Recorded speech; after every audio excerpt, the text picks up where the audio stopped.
शुरुआत करेंगे मंगलाचरण से। कृपया भगवत गीता के शुरुआत में भूमिका निकाल लीजिए।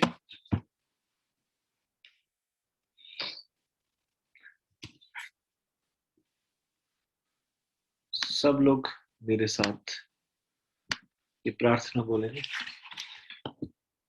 ओम अज्ञानतिमिरान्धस्य ज्ञानाञ्जनशलाकया चक्षुरुन्मिलितं येन तस्मै श्रीगुरुवे नमः। श्रीचैतन्यमनोभीष्टं स्थापितं येन भूतले स्वयं रूपः कदा मह्यं ददाति स्वपदान्तिकम्। वन्देऽहं श्रीगुरोः श्रीयुतपदकमलं श्रीगुरुन् वैष्णवांश्च श्रीरूपं सागरजातं सहगण रघुनाथान्वितं तं सजीवम् साद्वैतं सावधूतं परिजनसहितं कृष्ण चैतन्य देवं श्री राधा कृष्ण पादान् सहगण ललिता श्री विशाखान्वितांश्च। हे कृष्ण करुणा सिंधु दीनबंधु जगतपते गोपेश गोपिका कांत राधा कांत नमोस्तुते। तप्त कांचन गौरांगी राधे वृंदावनेश्वरी वृषभानुसुते देवी प्रणमामि हरिप्रिये। वाञ्छाकल्पतरुभ्यश्च कृपा सिन्धुभ्यैव च पतितानां पावनेभ्यो वैष्णवेभ्यो नमो नमः। जय श्री कृष्ण चैतन्य प्रभु नित्यानंद श्री अद्वैत गदाधर श्रीवासादि गौर भक्तवृंद। हरे कृष्ण कृष्ण कृष्ण हरे हरे हरे राम राम राम हरे हरे।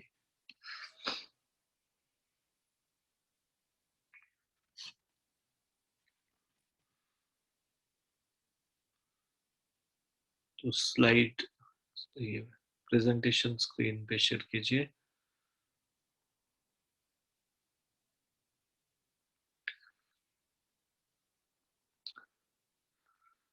तो वेलकम टू लेसन 8। आप सब लोगों का स्वागत है लेसन 8 में।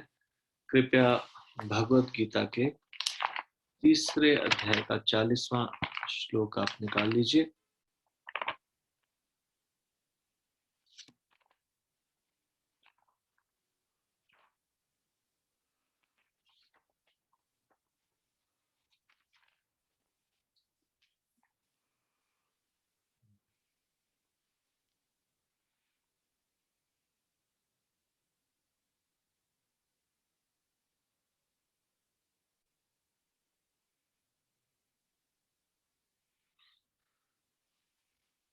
तो आज हम चर्चा करेंगे भगवत गीता तीसरे अध्याय के 40वें श्लोक पे।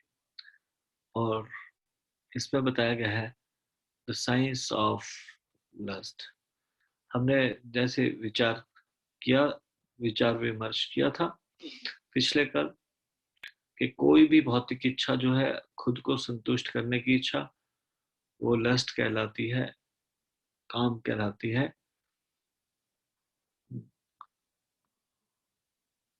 तो आज हम ये भौतिक इच्छाएं, संसार को भोगने की इच्छा कहाँ निवास करती है, इसके बारे में चर्चा करेंगे। Next slide.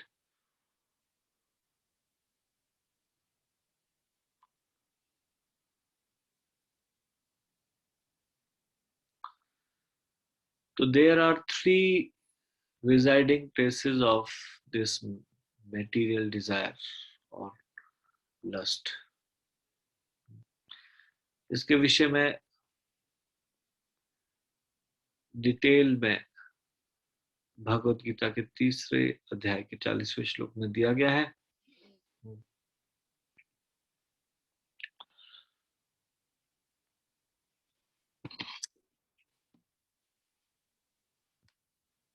तो जैसा कि हम देखते हैं कि भौतिक इच्छाएं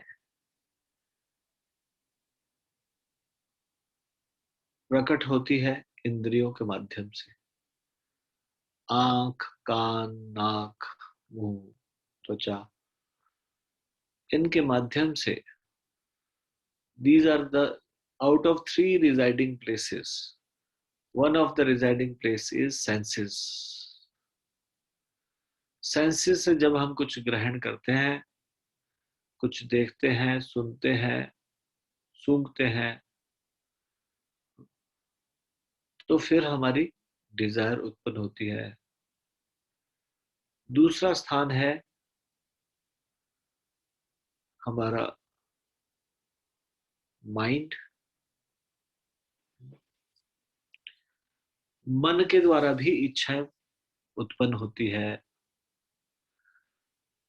तो इंद्रियों के द्वारा इच्छाएं उत्पन्न होती है, दूसरा मन के द्वारा इच्छाएं उत्पन्न होती है, और तीसरा बुद्धि के द्वारा इच्छाएं उत्पन्न होती है। तो ये तीन प्लेसेस है जहां पे भौतिक इच्छाएं निवास करती है या फिर लस्ट निवास करता है। तो ये senses, mind and intelligence. Senses से कुछ ग्रहण करते हैं तो हमारी उसको प्राप्त करने की इच्छा होती है। सेंसेस से जो भी चीजें हम देखते हैं, सुनते हैं, माइंड तरह तरह के विचार उत्पन्न करता रहता है, उससे हमारी अलग अलग डिजायर उत्पन्न होती है। इंटेलिजेंस हमें तरह तरह के नए नए आइडियाज देता है। जैसे सेंसेस में एग्जांपल है, जैसे कि कुछ हम खाने की चीज देखते हैं और उसके बाद फिर हमारी इच्छा होती है उसको खाने के लिए, उसको प्राप्त करने की। फिर माइंड में इस प्रकार से एग्जांपल बताया है, जैसे कि माइंड कभी क्या सोने के लिए कहता है, और कई बार जैसे इंटेलिजेंस वो हमें तरह तरह के तरीके बताती है, how to play this game और how to do this exercise और समथिंग, है ना। तो ये अलग अलग डिजायर्स उत्पन्न होती है, ये तीन अलग अलग माध्यमों से उत्पन्न होती है। ठीक है, it was just an example. So these are the three residing places of material desire और lust। तो आइए हम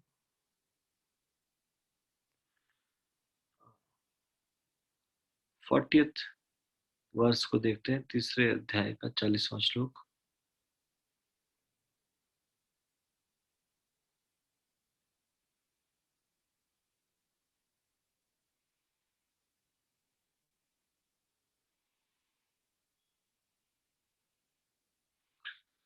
तो मैं ये बोलूंगा और इसके पीछे आप इसको दोहराएंगे।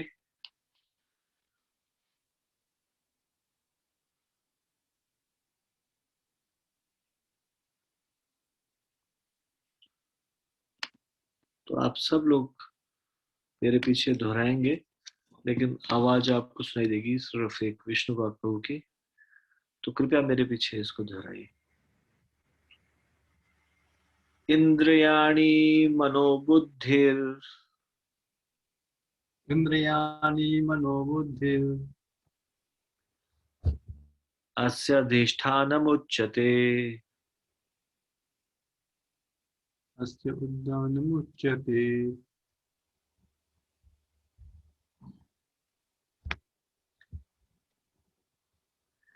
एतैर्विमोहयत्येषा ऐतिर्विमोहः यत्येषः ज्ञानम् आवृत्य देहिनम्। ज्ञान आवृत्य देनम्।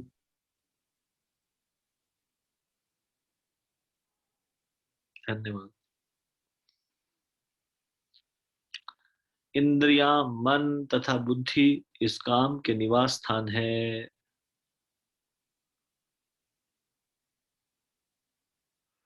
इनके द्वारा यह काम जीवात्मा के वास्तविक ज्ञान को ढक कर उसे मोहित कर लेता है।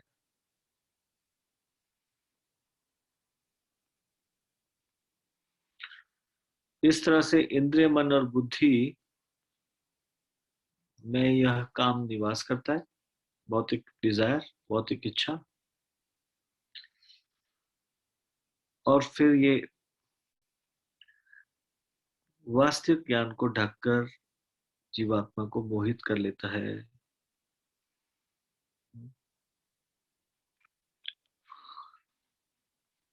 तो हम ये प्रभुपाद जी के द्वारा इस तात्पर्य को पढ़ेंगे।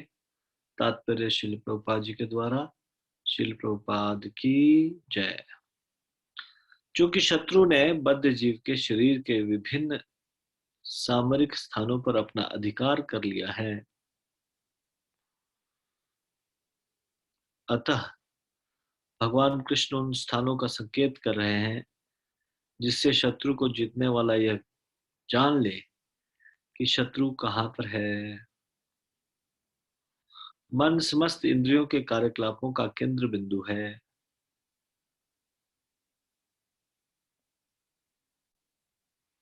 अतः जब हम इंद्रिय विषयों के संबंध में सुनते हैं तो मन इंद्रिय तृप्ति के समस्त भावों का आगार बन जाता है।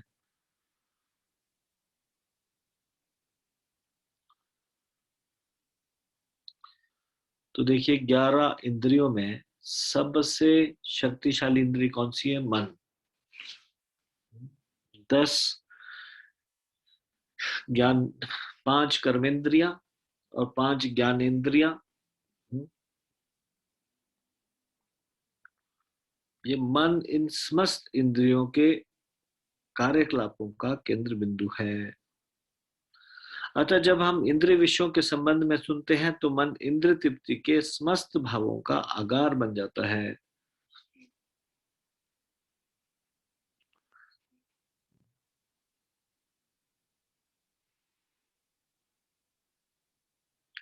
इस तरह मन तथा इंद्रियां काम की शरण स्थली बन जाती है।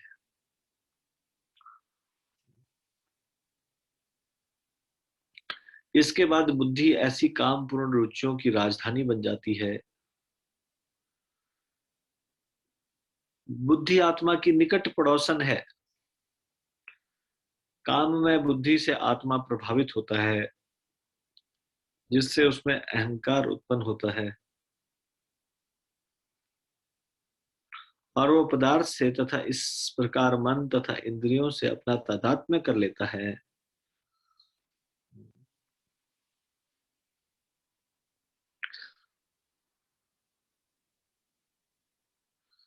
आत्मा को भौतिक इंद्रियों को का भोग करने की लत पड़ जाती है, जिसे वह वास्तविक सुख मान बैठता है।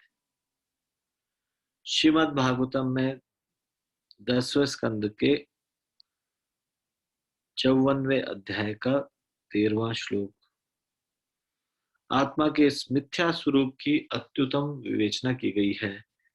यस्यात्म बुद्धि गुणपे त्रिधातुके स्वधि कलत्रादिषु भौम इज्जधि यतीर्थ बुद्धि सलिले न करहि चित जनेष्वभिज्ञेषु स एव गोखरः।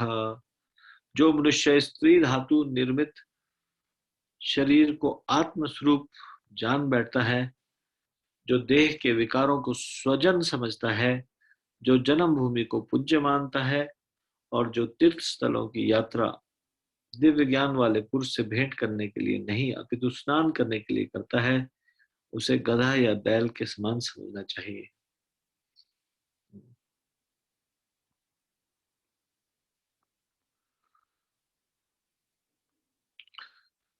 तो देखिए कैसे मटेरियल डिजायर उत्पन्न होती है।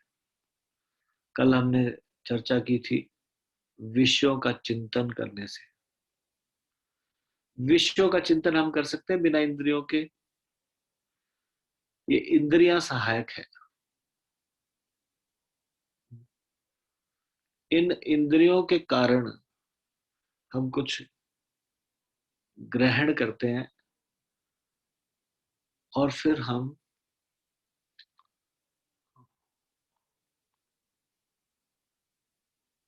इंद्रियों के द्वारा ग्रहण की गई चीजों को प्राप्त करना चाहते हैं। फिर मन उसमें सहयोग करता है। मन उसमें अटैच्ड हो जाता है। तो वो डिजायर जो है वो माइंड भी साथ देता है। सेंसेस, ये डिजायर कहाँ पे आती है? मटेरियल डिजायर कहाँ निवास करती है? सेंसेस में, फिर माइंड में, उसके बाद फिर इंटेलिजेंस जो है वो तरीका बताती है किस प्रकार से, किस युक्ति से इस चीज को प्राप्त किया जा सकता है। तो तीनों जगहों पे इसका वास है, इंद्रियों में, मन में और बुद्धि में।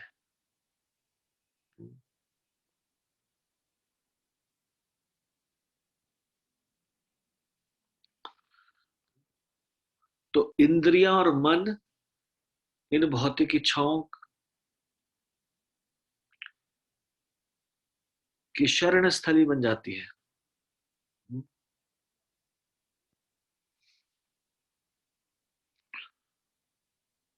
और बुद्धि ऐसे कामपूर्ण रुचियों की राजधानी बन जाती है। और बुद्धि से कैसे आत्मा प्रभावित होती है? अहंकार उत्पन्न होता है। और फिर आत्मा क्या समझने लगती है? आत्मा अपने को शरीर, मन से तादात्म्य कर लेती है और फिर वो उसको वास्तविक सुख मानने लग जाती है संसार। तो स्टार्टिंग कहां से हुई? इंद्रियों से स्टार्ट हुआ। 5 इंद्रिय जब बोलते हैं तो ये 5 ज्ञान इंद्रियों की बात हो रही है। हालांकि 10 इंद्रियों में सबसे श्रेष्ठ है, 10 इंद्रियों के ऊपर है मन, 11वीं इंद्रिया। तो ये 11 इंद्रियों में 5 ज्ञान इंद्रियां और 5 कर्मेंद्रियां क्या है? जिनको मालूम है कृपया हाथ खड़ा कीजिए। केवल पहले ज्ञान इंद्रियां बता दीजिए, ज्ञान इंद्रियां क्या है?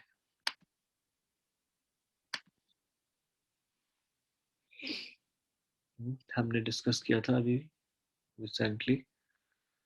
What are the 5 knowledge acquiring senses? ज्ञान इंद्रियां।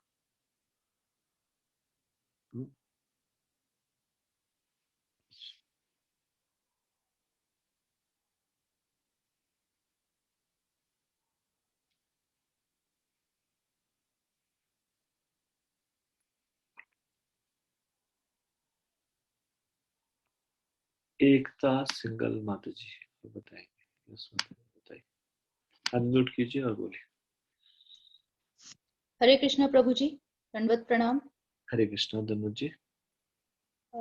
5 ज्ञानेंद्रियां होती हैं प्रभु जी, आंख, नाक, कान, जीभा और त्वचा। धन्यवाद, बिल्कुल सही। आंख, आंखें, इनसे भी हम नॉलेज एक्वायर करते हैं। कान से भी हम नॉलेज एक्वायर करते हैं। नाक से भी हम नॉलेज एक्वायर करते हैं, सूंघ के। जिह्वा से हमको टेस्ट पता चलता है। और फिर 5वीं है त्वचा।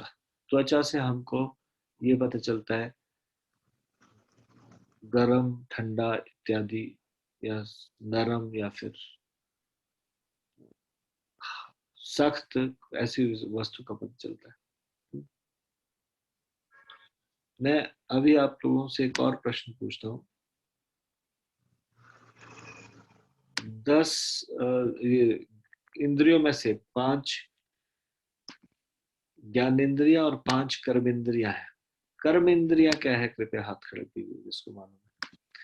इसी बीच में बाकी सब लोग कृपया ये चैट बॉक्स में फॉर्म का लिंक विष्णु गौर प्रभु ने डाला है, उसमें अपना रजिस्ट्रेशन आईडी डाल दीजिए, जितने भी भगवत गीता कंटेस्ट में भाग लेने वाले लोग।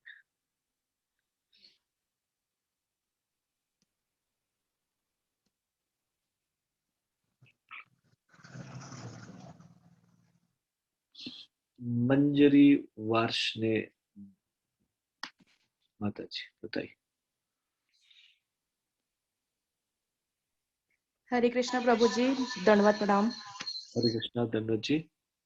5 कर्मेंद्रियां हैं, हाथ, पैर, जनेंद्रियां, गुदा और वाणी। ठीक है, बहुत बहुत धन्यवाद, आपका उत्तर सही है। हाथ, पैर, जनेंद्रिय, गुदा और वाणी,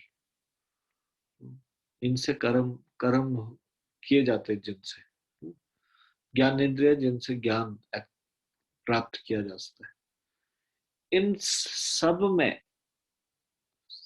इन सब का महत्वपूर्ण और सबसे ज्यादा शक्तिशाली, पावरफुल, जिनके अधीन है ये 10 इंद्रिया, वो है मन। मन का बड़ा इंपॉर्टेंट रोल है। मन ही इस संसार में बंधन का कारण है, और मन ही इस संसार से मुक्त होने का कारण है।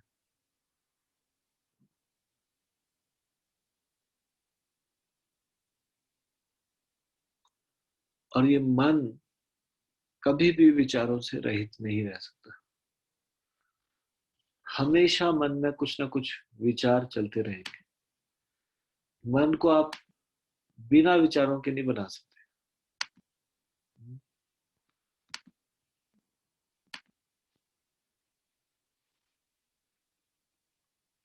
तो दो ही रास्ते हैं हमारे पास। Either mind will have material desire or it will have spiritual desire. Spiritual desire के अलावा जो भी डिजायर है वो सारी मेटीरियल डिजायर है, भौतिक इच्छा। या तो हम आध्यात्मिक इच्छा रखें या हम भौतिक इच्छा रखें। तो हम माइंड को प्यूरिफाई कर सकते हैं, सेंसेस को प्यूरिफाई कर सकते हैं, इंटेलिजेंस को प्यूरिफाई कर सकते हैं, इन सब को भगवान की सेवा में लगा के। मन को, बुद्धि को और इंद्रियों को भगवान की सेवा में लगा के। आप कोई बता सकते हैं कि हम इंद्रियों को भगवान की सेवा में कैसे लगा सकते हैं?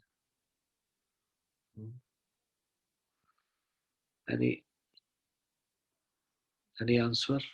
इंद्रियों को भगवान की सेवा में कैसे लगा सकते हैं? हाथ खड़ा कीजिए जिन्होंने अभी तक नहीं बोला। कोई नए लोग? वीमा चौधरी माता जी बताइए। एक मिनट, अनम्यूट कीजिए। हरे कृष्ण। हरे कृष्ण जी।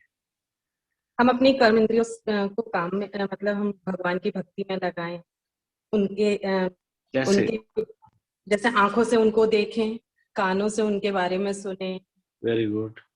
और मतलब जब हम भोजन लें तो उनको अर्पण करके लें। ठीक है, धन्यवाद। और कोई किसी को? धन्यवाद। मैं किसी और से पूछता हूँ। इसके अलावा कोई बताएंगे इसको कैसे लगाया जा सकता है इंद्रियों को भगवान की सेवा में? कौशल्या ठाकुर, हाँ जी, आप बताइए।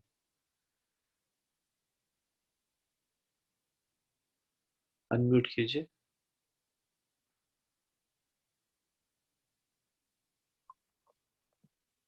हरे कृष्णा प्रभु जी। हरे कृष्णा जी। दंडवत प्रणाम। धन्यवाद जी।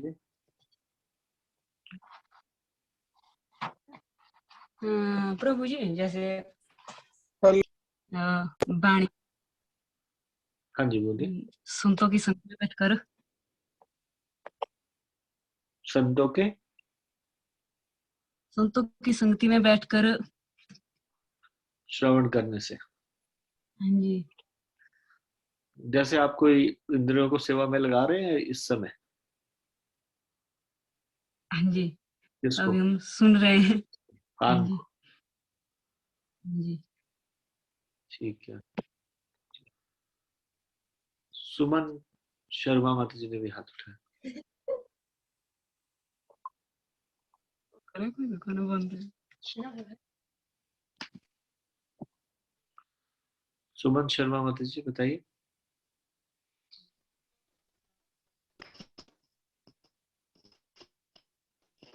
हरे कृष्णा प्रभु जी। हरे कृष्ण जी। हरे कृष्णा प्रभु जी। हाँ जी। प्रभु जी, भगवान की सेवा हम जैसे भगवान का कीर्तन कर कर भी कर सकते हैं। भगवान की मंदिर जा भगवान के कीर्तन में कौन सी इंद्रियों को भगवान की सेवा में लगाया जा रहा है? प्रभु जी, जैसे जीवा से मतलब भगवान का कीर्तन करना, भगवान के मंदिर में जाकर साफ सफाई वगैरह करना, ठीक है। और जब भगवान के पैरों से जाकर, अच्छा, पैरों को सेवा में लगा रहे हैं जब हम मंदिर में जा रहे हाँ जी, हैं, और और हाथों। हाथों से भी भगवान भगवान का कीर्तन करते हैं तो। अच्छा, या फिर मंदिर की सफाई करते हैं, ठीक है। हाँ जी, चिंतन कर कर भी जब हम वो तो अच्छा।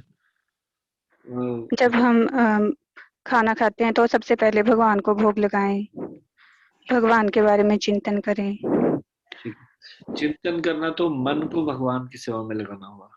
हाँ जी, ठीक है, एक दो और हाथ खड़े हुए हैं, मैं उनसे पूछना चाहता हूँ। ये ज्योति माता, सोनल, पहले सोनल हरे कृष्ण। हाँ, हरे कृष्ण प्रभु जी, दंडवत प्रणाम। धन्यवाद जी। कर्मेंद्रियों को हम इस तरह लगा सकते हैं कि आंख से हम उनकी छवि के दर्शन करें। नहीं, ये तो ज्ञानेंद्रिय है। कर्मेंद्रिय तो हाथ पैर है। जी जी।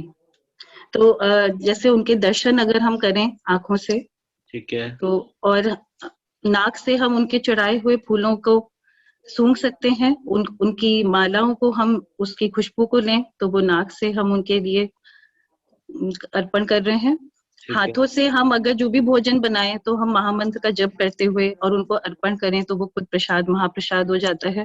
ठीक है। त्वचा से हम ये कर सकते हैं, कोई भी हम नया कपड़ा उसको पहनते हैं उससे पहले हम वो भगवान को ऑफर करके तब हम पहने तो वो वैसे भी शुभ हो जाएगा, वो एक प्रसाद के रूप में ही हम उसको ग्रहण कर सकते हैं।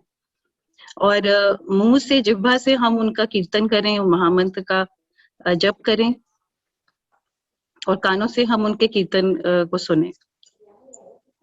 ठीक है, धन्यवाद। आप किसके रेफरेंस से हैं माता जी? हम एकता सिंगल के साथ ही हैं, उन्होंने हमें बताया था। हाँ जी, हाँ जी, ठीक है, धन्यवाद। धन्यवाद। सुमन शर्मा माता जी।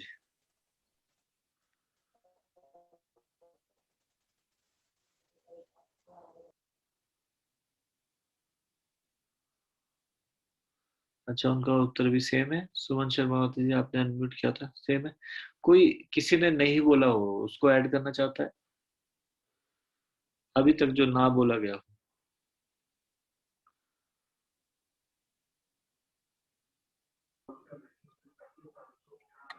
हरे कृष्णा, दंडवत प्रणाम। चलो जी। हाँ प्रभु जी, जैसे हम अपनी कर्मेंद्रियों से तो हाथ पैर से मंदिर तक जाते हैं, भगवान के मंदिर में जाते हैं तो भगवान की सेवा में ही अपने पैर भी उन्हीं के सेवा में लगते हैं, हाथ भी भगवान के मंदिर को भी साफ करने, भगवान को स्पर्श करने, भगवान को नहलाने, उनका अभिषेक करने से, और वाणी से प्रभु जी हमेशा भगवत भजन करें और भगवत गुणगान करें। और ज्ञानेंद्रियों से सर जो मेरे पास ज्ञान है जो भी, तो जैसे मन बुद्धि भी है, बुद्धि हमारे पास जो बुद्धि है वो हम अधिक से अधिक अपना बुद्धि मतलब शास्त्रों के अध्ययन में लगाएं, जो भगवान के नाम का ही स्मरण करें, हमारा मन भी उसी दिशा में होगा जब हम ज्यादा से ज्यादा उसके संपर्क में रहेंगे।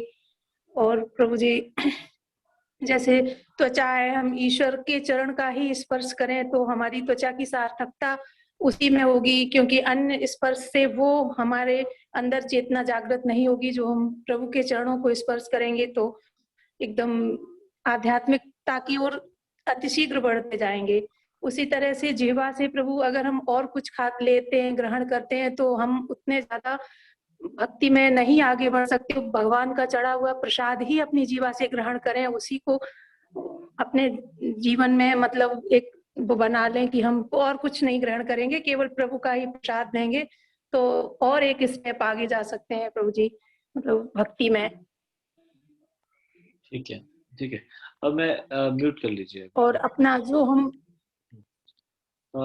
ठीक है, हो गया, अभी मेरे को समझ में आ गया सारा। सब लोग म्यूट कर लीजिए, और मैं अभी एक प्रश्न पूछ रहा हूँ। Why it is important कि हम मन को भगवान में लगा के रखें? या इसको मन को प्योरीफाई करें। देखिए अभी लोगों ने मन को भी बता दिया, मन को भगवान का चिंतन करके भगवान की सेवा में लगा सकते हैं। 5 इंद्रियां, ज्ञान इंद्रिय और कर्म इंद्रियों को भी भगवान की सेवा में लगाया जा सकता है, ये सब ने बताया अभी। मन को एक भक्त ने बताया अभी चिंतन करके। फिर बुद्धि को किसी ने बताया शास्त्रों का अध्ययन करके बुद्धि को भगवान की सेवा में लगाया जा सकता है। तो इनमें से मन को भगवान की सेवा में लगाना क्यों महत्वपूर्ण है? अगर हम केवल इंद्रियों को लगाएं तो, मन को ना लगाएं तो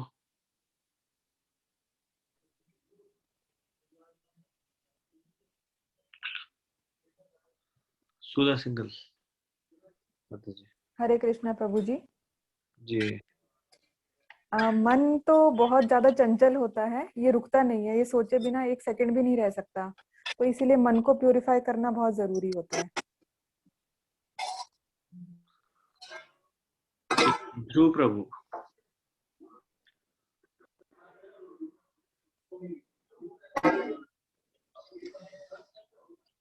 ध्रुव ध्रुव। हरे कृष्णा प्रभु जी, दंडवत प्रणाम। जी बोलिए। Why it is important to बताइए। क्योंकि मन सारी इंद्रियों को कंट्रोल करता है। अगर मन को ही हम भगवान के चरणों में मतलब भगवान की सेवा में लगा देंगे तो सारी इंद्रियां अपने आप कंट्रोल में हो जाएंगी। Very good, nice point. Dhruv ji ये पॉइंट दे रहे हैं कि मन को अगर कंट्रोल हो जाएगा तो फिर इंद्रियों को भी बाकी इंद्रियां भी लग जाएगी, क्योंकि मन सबसे शक्तिशाली है और मन और चीजों को प्रेरित करता है। इस चीज बाकी इंद्रियों को संसार में लगाने में या भगवान में लगाने में मन का बड़ा इंपॉर्टेंट रोल होता है। पर क्या जो मन है वो बाकी इंद्रियों के व्यवहार से मन प्रभावित नहीं होता, या मन से बाकी इंद्रियां प्रभावित होती? एक हाथ पूजा शर्मा माता जी का उठा हुआ था, तो पहले कुछ था जो चीज आप बोलना चाहते थे? यस पूजा शर्मा माता जी, उसके बाद फिर मैं प्रश्न करूंगा बाद में सब लोगों से। You wanted to say something?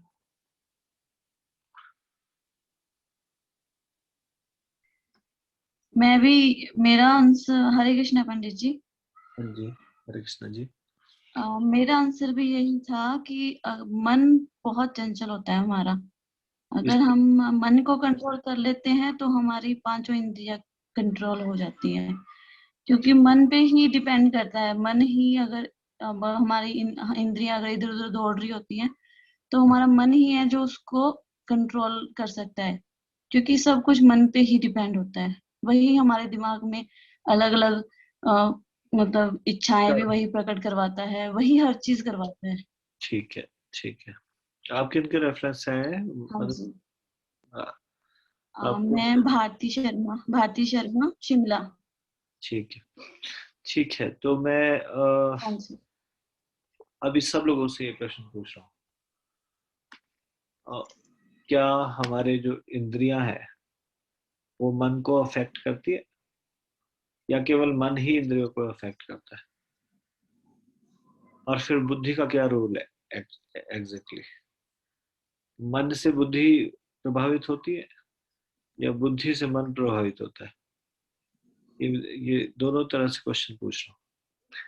पहले मैं ये जानना चाहता हूँ, क्या मन के द्वारा ही सारी इंद्रियां कंट्रोल होती है, इंद्रियों को प्रभावित करता है मन, या इंद्रियां भी मन को प्रभावित करती है? पहली चीज।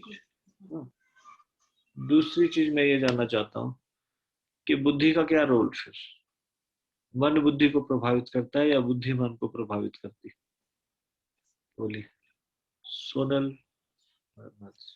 जी प्रभु जी, इंद्रियां जो है सेंसेस हमारी, वो मन को बिल्कुल प्रभावित करती हैं। क्योंकि अगर हम सपोज हमने कोई कार देखी तो हमें वो लेने की इच्छा हुई, तो हमारे मन में वो उसके प्रति आसक्ति हो गई कि हमें वो लेना है। ठीक है। उसके बाद हमारी बुद्धि हमें अलग अलग तरह के प्लान्स देती है कि इसको किस तरह से अब हमको पाना है, कैसे इसको प्राप्त कर सकते हैं हम। पहले सिर्फ तो इस पे चर्चा कर लेते हैं, मन और इंद्रिया। तो मतलब कि इंद्रियां प्रभावित करती है मन को, और मन भी प्रभावित करता है इंद्रियों को।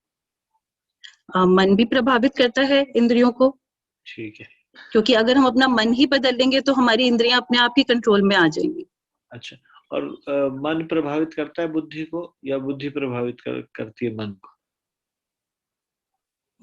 मन प्रभावित करता है बुद्धि को, और जहाँ पे हम अगर बुद्धि से हम अपनी इंटेलिजेंस को पहले ऊपर रखेंगे तो हम अपने मन को भी चेंज कर सकते हैं। तो वहां पे इंटेलिजेंस भी मन को बदल सकता है। ठीक है। राकेश बजाज प्रभु, आप कुछ कहना चाहते हैं? हरे कृष्णा प्रभु जी, दंडवत प्रणाम प्रभु जी। जी प्रभु जी, एक श्लोक में ही आपने कहीं बताया था कि मन इंद्रियों से श्रेष्ठ होता है मन, और मन से श्रेष्ठ होती है बुद्धि, और बुद्धि से श्रेष्ठ होती है आत्मा। तो जैसे जैसे ऊपर की तरफ जाते हैं प्रभु जी, वो शक्तिशाली होती चली जाती है, उससे नीचे वाली चीजों को कंट्रोल किया जा सकता है ऐसे। ठीक है, ये रथ वाला एग्जांपल है ना? जी प्रभु जी, हाँ, रथ वाला। पांच घोड़े इंद्रियां, उसके बाद लगाम मन, फिर सारथी बुद्धि, और फिर रथ में बैठा व्यक्ति आत्मा। ठीक है, मिताली माता जी, आपके क्या विचार, आप कुछ कहना चाहते हैं? मिताली, अनम्यूट कीजिए। हरे कृष्ण प्रभु जी। हरे कृष्णा जी। प्रभु जी, बुद्धि मन को प्रभावित करती है और मन भी बुद्धि को प्रभावित करते हैं, ये दोनों एक दूसरे को प्रभावित करते हैं। ठीक है, और इंद्रियां और मन भी आपस में एक दूसरे को प्रभावित करते हैं। जी प्रभु जी। ओके, ठीक है, धन्यवाद। तो ये राकेश बजाज प्रभु का बहुत एप्रोप्रिएट आंसर था। हालांकि ये दोनों सब लोग एक दूसरे को प्रभावित कर सकते हैं, लेकिन इसको क्रोनोलॉजी में अगर देखा जाए कि कौन किससे श्रेष्ठ है, इंद्रियों से श्रेष्ठ है मन, मन से श्रेष्ठ है बुद्धि, और बुद्धि से श्रेष्ठ है आत्मा। ये आपने कभी देखा है एग्जाम्पल? 5 घोड़े, ये 5 इंद्रियां, फिर उसको लगाम है ये मन, उसके बाद फिर सारथी है बुद्धि, जो लगाम को पकड़ के सारी इंद्रियों को कंट्रोल करती है, और उस रथ में बैठा हुआ व्यक्ति है आत्मा।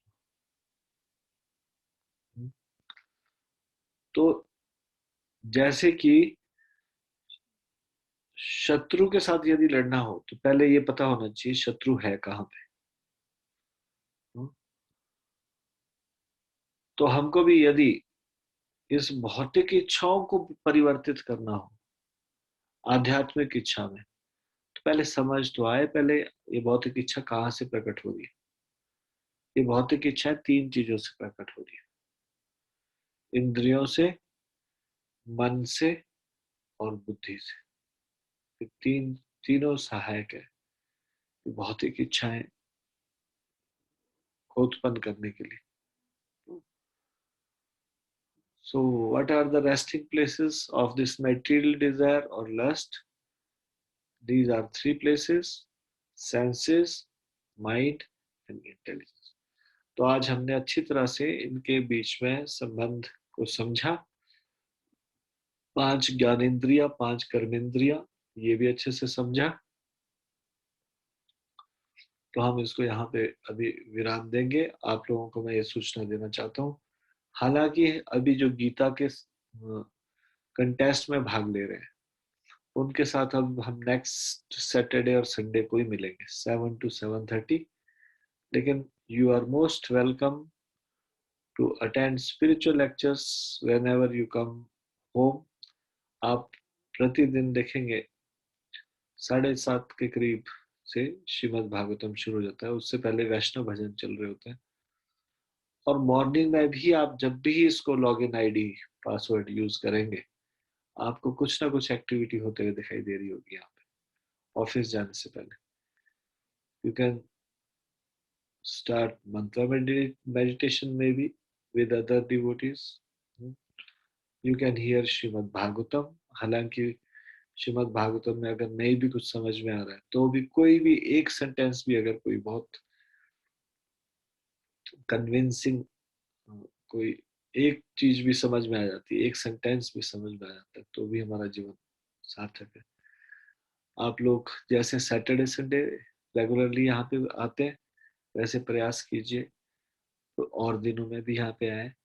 और अभी सिर्फ एक हफ्ता बाकी बचा है, 9 और 10 2 लेसन्स बचे. उसके बाद नेक्स्ट वीक फिर गीता कंटेस्ट हो रहा है. उससे रिलेटेड आपके कोई क्वेश्चन होंगे, अगर आप सब लोग टेलीग्राम ग्रुप में है ना, तो टेलीग्राम ग्रुप में जो भी लिंक्स है उसको सबको अच्छी तरह से देख लीजिए. उसमें जो वीडियोस बताए गए हैं 5 मिनट्स के 5 वीडियोस, उसको अच्छे से देख लीजिए. ये 10 श्लोकास को अच्छे से पढ़ लीजिए, इन श्लोकास से ही क्वेश्चन आएंगे. और उसके बाद फिर हम भगवत गीता का, जब ये प्राइज डिस्ट्रीब्यूशन हो जाएगा, अभी तो एग्जाम होगा, एग्जाम के बाद फिर उससे नेक्स्ट संडे प्राइज डिस्ट्रीब्यूशन होगा. और उसके बाद फिर will have some regular Bhagavad Gita program for all of you.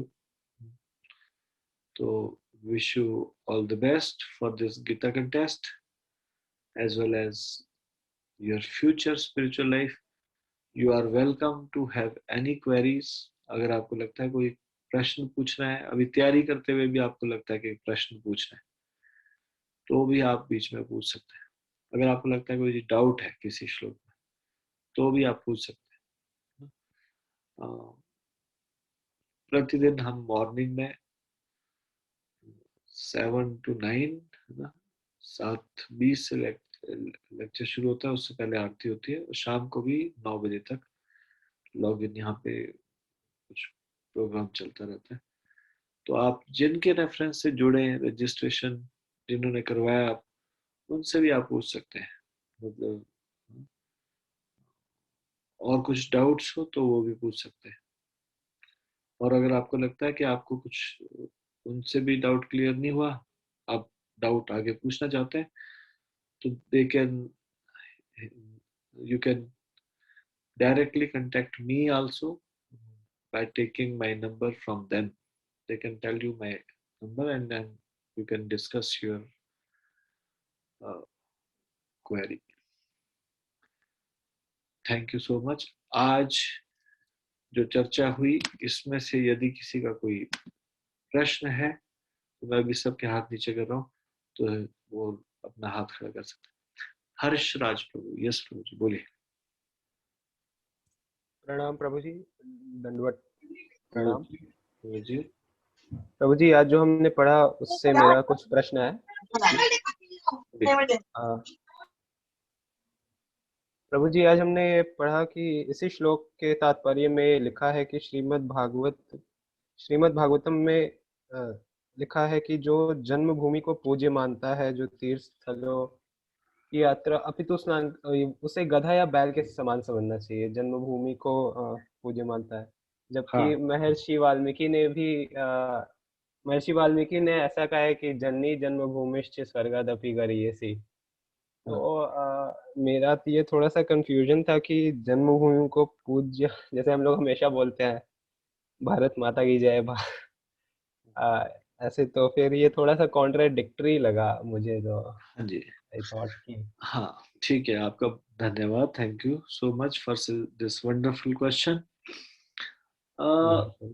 देखो, ना तो कोई, जो इस संसार में बहुत तरह की उपाधियां है ना, ना तो कोई पुरुष है ना कोई स्त्री है, सब जीवात्मा है. अलग अलग चोला पहन लेते हैं, कभी पुरुष के शरीर में आ जाता है, कोई कभी स्त्री के शरीर में आ जाता है. तो वास्तव में हमारी क्या पहचान है, वेदर वी आर मेल और फीमेल, वेदर, ये सारी की सारी नकली पहचान है. ठीक है. अमेरिकन और इंडियन, मोटा या पतला, गरीब या धनी, पुरुष या स्त्री ये हमारी पहचान नहीं है। हमारी पहचान है we are part and parcel of lord. वास्तव में ये पहचान है। देहात्म बुद्धि किसको बोलते हैं? जब हम अपने को देह मान के फिर उसके बाद जो वो ये देहात्म बुद्धि होता है। मातृभूमि के प्रति आदर का भाव होना, किसी भी चीज के लिए कृतज्ञ ना होने से तो अच्छा ही है कि कम से कम कृतज्ञ हो। पृथ्वी माता के प्रति भी, भारत माता के प्रति भी हमारा आदर का भाव हो। लेकिन फिर भी हम देहात्म बुद्धि में, आध्यात्मिक उन्नति, जो आध्यात्मिक उन्नति के स्तर पे होंगे वो देहात्म बुद्धि से मुक्त हो जाते हैं, है ना। जैसे जब हम किसी बच्चे को मैथमेटिक्स पढ़ाते हैं तो फिर उसको हम छोटे अंक से बड़े अंक को माइनस करना नहीं सिखाते।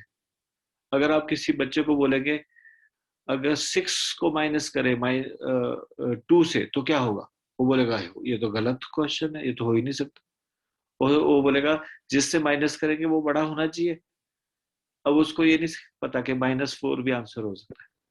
यानी कि अगर उसको बोलेंगे 6 में से 4 माइनस हुए तो कितने, तो वो बता देगा, क्योंकि है ना बड़े अंक से छोटे अंक को माइनस किया जाता।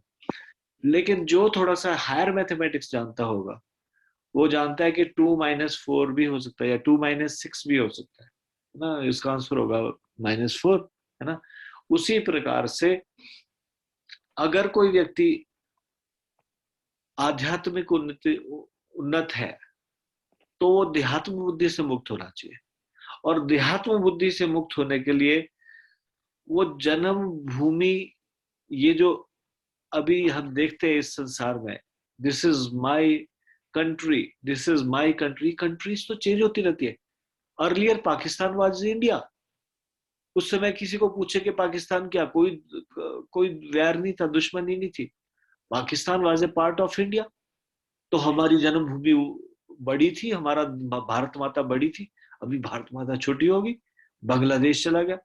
ऐसे कितने बार ये देश अलग अलग टुकड़े होते रहते। पुराना इतिहास उठा के देख लें तो हम देशों का विभाजन होते रहते हैं। तो देहात्म बुद्धि से हम सोचते हैं कि अब ये पूजनीय है, पहले वो बड़ा हिस्सा जमीन का था वो पूजनीय। तो कहने का मतलब जो देहात्म बुद्धि में है व्यक्ति, है ना, वो गधे या बैल के समान है। गधा और बैल क्यों उपमा दी गई है? क्योंकि गधा और बैल केवल अपने देहात्म बुद्धि में होता है, वो इससे ऊपर नहीं सोच सकता। मनुष्य इससे ऊपर सोच सकता है। वो हायर इंटेलिजेंस भगवान ने दी है मनुष्य को। इसलिए श्रीमद् भागवतम का श्लोक यहाँ पे कोट किया है।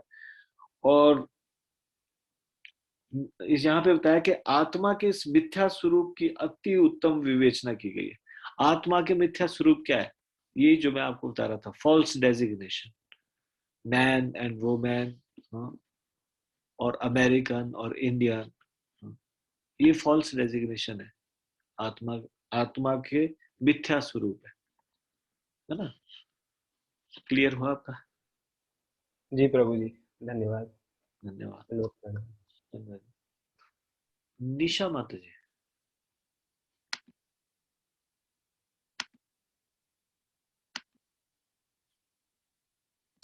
कृष्ण प्रभु जी, दंडवत प्रणाम। सॉरी प्रभु जी, हरे कृष्ण प्रभु जी, दंडवत प्रणाम। जी आपने हाथ को, सॉरी प्रभु जी, प्रियंका माता जी की तरफ से एक क्वेश्चन था प्रभु जी ना। प्रभु जी प्रभु जी हम ना वो क्वेश्चंस को सॉल्व कर रहे थे ना प्रभु जी, तो उसमें एक क्वेश्चन था कि सुख क्या है।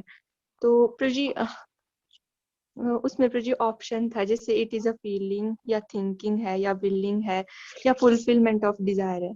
तो प्रभु जी हम मतलब लेक्चर सुन रहे थे ना प्रभु जी, तो फिर उसमें हमने सुना था, आपने बताया था कि जो सुख है वो डिपेंड करता है प्रभु जी हमारी सोच कैसी है, नजरिया क्या है, विचार क्या है। तो उसके बट प्रभु जी जब हमने आंसर देखा तो उसका आ रहा था कि फुलफिलमेंट ऑफ डिजायर। तो प्रभु जी ये किस उसमें प्रभु जी थोड़ा समझ नहीं आया, एक्सप्लेन प्रभु जी थोड़ा सा प्लीज। विष्णु बाबू आपने क्वेश्चन आंसर बनाए, सो प्लीज इनके प्रश्न का उत्तर दीजिए। हाँ जी प्रभु जी, ये पिछले से पिछले सेशन में हमने एक स्लाइड में दिखाया था, उसमें जो भी इच्छाएं होती हैं एक्चुअली, उसमें हमने डिटेल में बताया, आपने भी बताया था। जैसे कोई इच्छा है हमारी, अगर फुलफिल हो जाती है तो बहुत अच्छा लगता है। तो थिंकिंग फीलिंग इसी में आ गया, इच्छाओं में ही आ गई, कंक्लूड ही हो गया इसमें। सारी थिंकिंग फीलिंग हमारी डिजायर्स में ही आ गया एक्चुअली, इसलिए इसको तो If our desires, अगर नहीं फुलफिल होती है वो इच्छा, तो फिर हमें दुख होता है। ओके, ये जो सेशन में बताया इसलिए गया था, पर्टिकुलर एक ही आंसर है उसमें। हमने ये सेशन में ये बताया था निशा माता जी, if desires are fulfilled, okay Prabhu, then we become happy. If desires are not fulfilled, then we become sad. ये सारा कहीं सिलेबस में सारा कहीं से भी बाहर से नहीं आएगा, जो स्लाइड में दिखाया, जो बुक में लिखा उसमें से। प्रजी जैसे हम प्रजी जैसे बोल रहे कि फुलफिलमेंट ऑफ डिजायर, तो प्रजी मटेरियल अगर डिजायर फुलफिल होगी तो फिर वो तो Yes, in general, whenever our desires are fulfilled, then only we become happy. If we want something और वो नहीं होता, then we don't become happy. In general, isn't it? Okay Praji, thank you so much Praji. Hare Krishna Praji, दंडवत प्रणाम। धन्यवाद। Mute कर दीजिए। हर्ष चलो, आप किन के रेफरेंस से आपने रजिस्ट्रेशन किया था?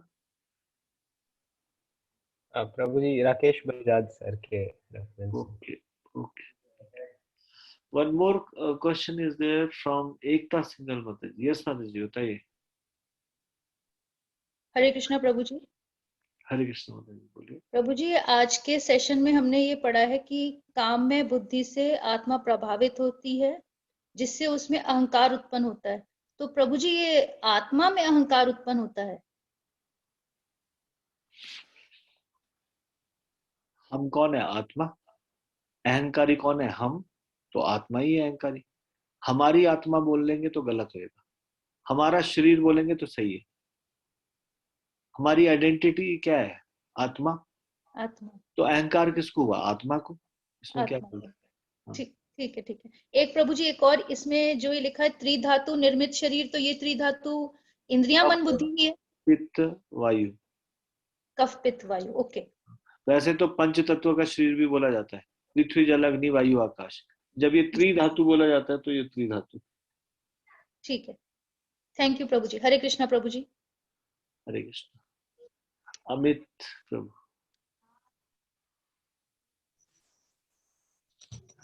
हरे कृष्णा प्रभु जी, दंडवत प्रणाम। धन्यवाद जी। प्रभु जी, मैंने कई जगह सुना है कि इंद्रियां 5 होती हैं, लेकिन कई जगह है मन को इंक्लूड करके इंद्रियां बताते हैं 6 होती हैं।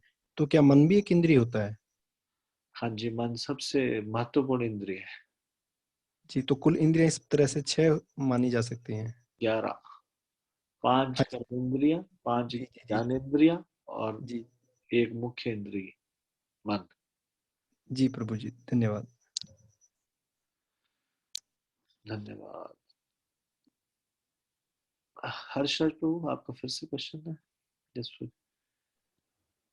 प्रभु जी, थोड़ा सा डाउट मेरे मन में था कि जैसे बोलिए तो फिर राम जी ऐसा क्यों बोलेंगे लक्ष्मण जी को कि जन्मी जन्मभूमि स्वर्गादपि गरीयसी गति? थोड़ा सा ये टिपिंग पॉइंट हमको लग रहा है जैसे। क्या इसका अर्थ क्या? राम जी भी विष्णु जी के हाँ हाँ, बोलिए, क्या इसका अर्थ क्या? या जो जन्मभूमि है वो माता के समान है और इसकी सेवा करने में जो सुख है वो स्वर्ग के सुख से भी बड़ा सुख है। इस तरह से उन्होंने एक तरह से पूजनीय ही माना है जन्मभूमि को। तो तो थोड़ा सा ये जो अल्टीमेट जीवन का उद्देश्य है, ऐसा कहाँ बोला हमने? जैसे एक 5th क्लास के बच्चे को बोला जाए कि 10th क्लास आपको पढ़ाई करनी है, अच्छे मार्क्स लेने हैं 10th क्लास में, और कोई बोले कि 10th ही क्यों बोला, ऐसे क्यों नहीं बोला ग्रेजुएशन भी करनी है, एमबी भी करनी है? उसके लिए मना थोड़ी नहीं, क्या एक ही चीज मतलब देखिए, कोई 1st क्लास का बच्चा है और उसका बड़ा भाई पढ़ता है 5th क्लास में, और उसको बोलते हैं अच्छे से पढ़ाई करनी है, देखो इसकी तरफ 5th क्लास में पहुंचना है, या फिर वो 10th में पहुंचना है, तो हम अगर उसको अप्रिशिएट कर रहे हैं तो इसका मतलब जो उससे हायर चीज है उसको कहाँ नकार रहे हैं?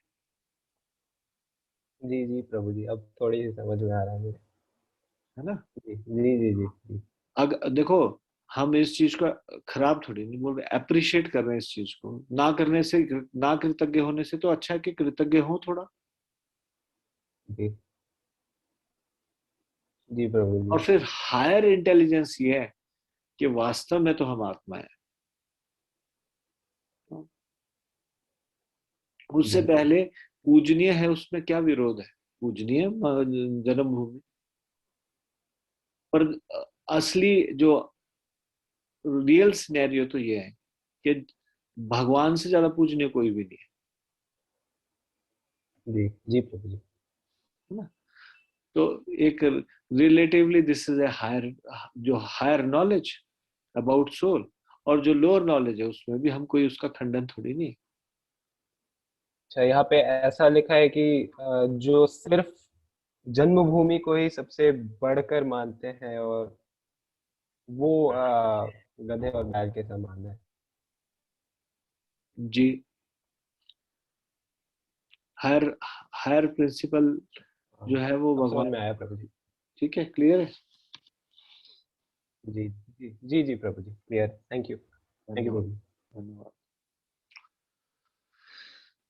ठीक है, तो हम इसको यहीं पे विराम देंगे। आप सब लोगों का बहुत बहुत धन्यवाद। श्रीमद् भागवतम वाले स्टूडेंट्स कृपया बैठे रहिए, श्रीमद् भागवतम निकाल लीजिए।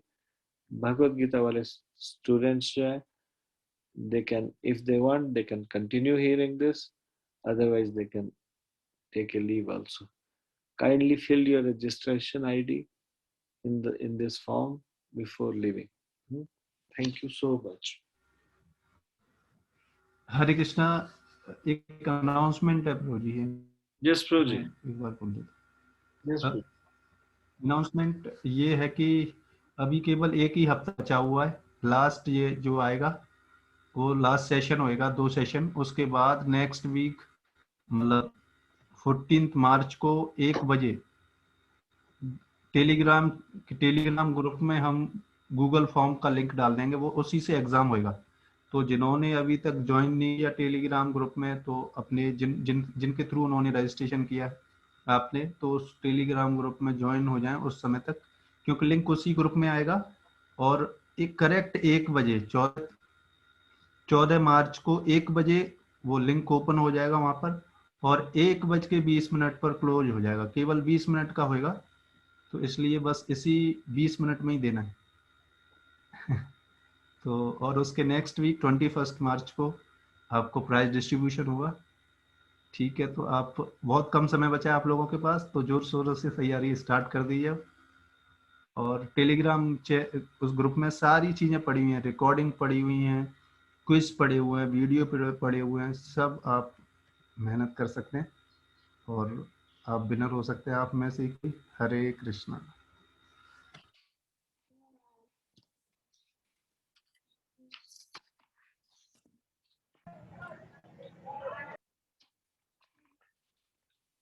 सब लोग